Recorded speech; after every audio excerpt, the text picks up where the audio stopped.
سلام دوستان عزیزم. اگر امروز با حس خستگی یا ناامیدی شروع کردی، فقط همین چند دقیقه را با من باش. شاید همین چند جمله حال دلت را بهتر بسازد. بعضی وقتا زندگی طوری که ما میخواهیم پیش نمی رود. اما بدان که هر تأخیر میتواند زمینه ساز یک معجزه باشد، در وقت درست و جای درست. زندگی شاید طبق برنامه های ما نباشه، اما همیشه طبق حکمت پیش میره. صبور باش و باور داشته باش. یادت نرم تو با ارزش تر از آن چیزی هستی که فکر میکنی. موفقیت تنها رسیدن به هدف نیست.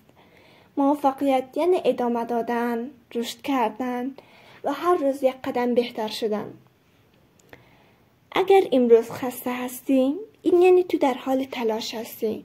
تو پیشرفت میکنی، حتی اگر خودت متوجه نشی. هر قطره اشک، هر لحظه سکوت، هر لحظه شک، همش بخش از سفر زیبایی توست.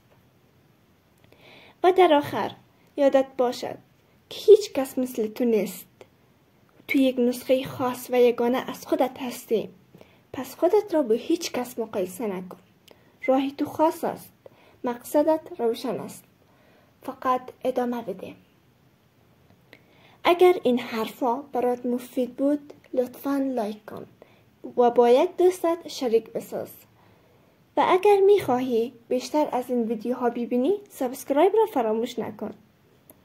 تشکر که این چند دقیقه را با من سپری کردیم. تا ویدیوی بعدی مراقب خودت باش.